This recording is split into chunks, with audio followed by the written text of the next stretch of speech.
let me tell you this. Belize going on 45, you know, why some people don't own their own homes?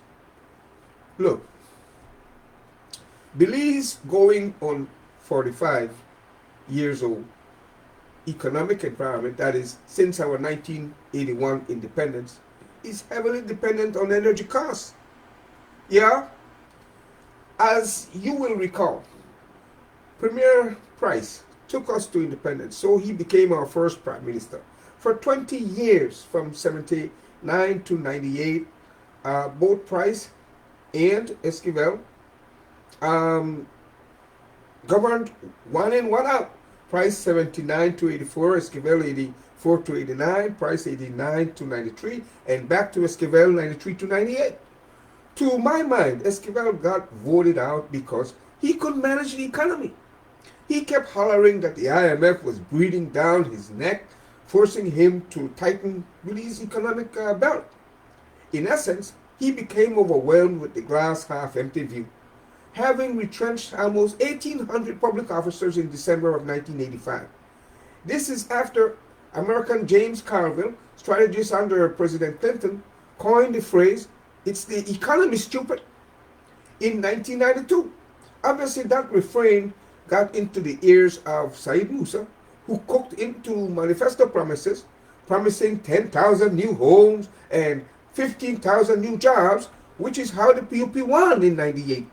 PM Musa's PUP ticket would win again in 2003, making it the first back-to-back government since our Belize independence. The campaign promise to build the electorate their own homes began to be sold not under Musa, but under Esquivel administration, which then offered 2 and 3 bedroom homes. Under Esquivel, Crazy Glue Wellington was the Minister of Housing. Carolyn Trent Sandiford was working in that office, right there on Northford Street.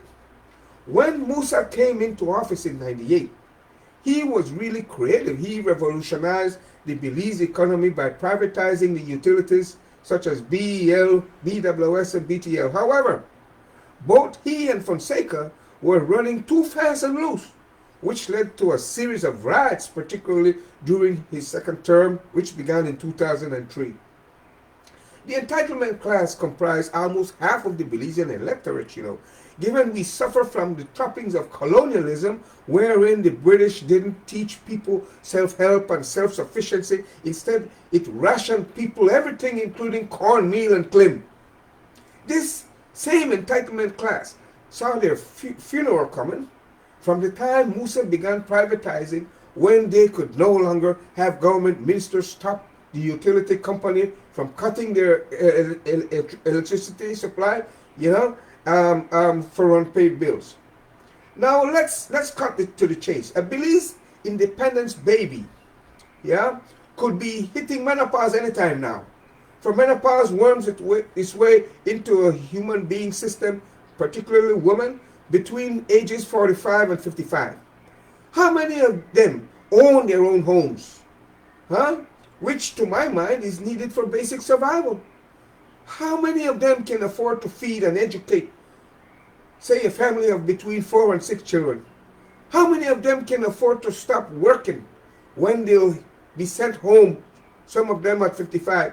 And if it's legislated, maybe it is, that they work until age 60, how many of them will live to see their Social Security benefit?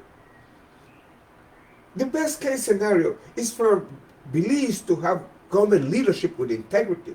And as you can see within the Briceño administration, Jose Mai had been relieved of his duties, followed by Orlando Habit, and of late Florencia Marin, whether they call it suspension or otherwise. So here we are, living in a corrupt society where government is only half the equation.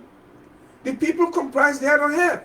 The government can afford to be corrupt because it is driven by the market demand, where greedy individuals want to be one up on everyone else. Instead of settling for their fair share, they double up and triple up. The entitlement class, thinking that government owes them, used to settle for ham and turkey every Christmas. Then they began getting Easter baskets. Yeah. On top of, and today, we are over the top with this darn Mother's Day cheer. Corruption stems from the lack of integrity. For example, traffic by law must stop at the red light. Up comes the driver from behind, honking the horn like hell, flashing you the bird, yelling, "Why the hell don't you drive, you idiot? There is no police watching." Now, God forbid, should you make that idiot the next Minister of Transportation, can you imagine what will happen? Integrity means wanting for everyone else the same thing you want for yourself. Yeah, you're not there trying to be one up on everyone else. In the society, you have the prodigal son who squanders his just due. I say forgive the son of God, but don't forget. Otherwise, he will repeat the offense. Yeah? In the society, you have Cain who, instead of adhering to the established standard, that being excellence, he nurses envy towards his brother, which leads then to committing murder.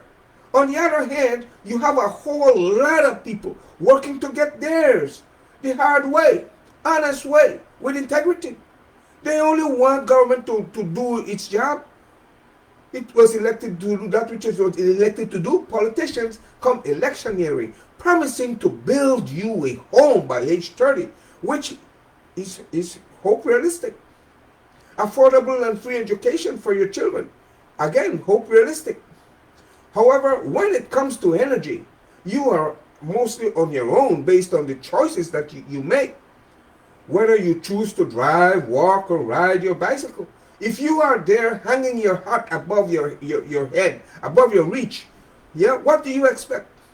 If you choose to own a new vehicle as opposed to owning your own home, then you are living according to the choices that you make. We all do. Look, you don't like to hear it from a politician or the politician CEO, but that is the truth. Energy costs will not be going down. Government needs to take. That money is already obligated, catered for. And it starts at the world stage where OPEC set the prices. That is worldwide.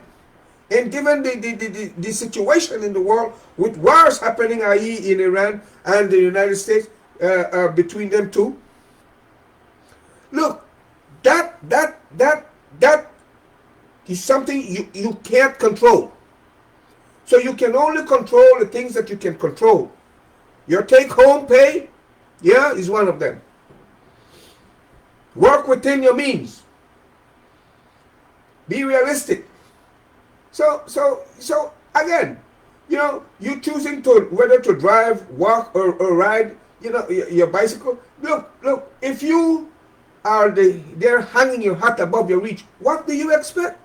If you choose to own a new vehicle as opposed to owning your own home, then you are living according to the choices that you make.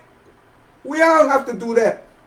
The government only set the table. You are the one making the choices. You shouldn't give a damn again about how people either look at you or feel about you for riding your bicycle or living in something you can afford in the meantime. Don't live your life by comparison. Don't be there trying to squeeze pleasure out of the environment. All experiences are generated from within a person. They don't come from outside. Therefore, happy yourself. Be happy. Make all your emotions sweet in body, energy system, thought, and emotion. Be a self-start, not a push-start engine. If you happen to be lonely whenever you're alone, then you are in bad company. Your basic survival needs are food, shelter, and clothing.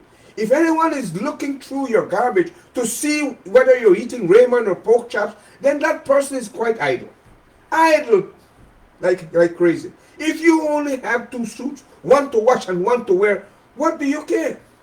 If the neighbors are talking about you, haters will hate. That's what haters do, particularly because you own your own home while the neighbor is only there renting from someone else. So instead of comparing yourself with others, ensure that every day you are becoming a better and better version of yourself. You tell that, yeah? Let it be so. Okay, sister, yeah. Ayo.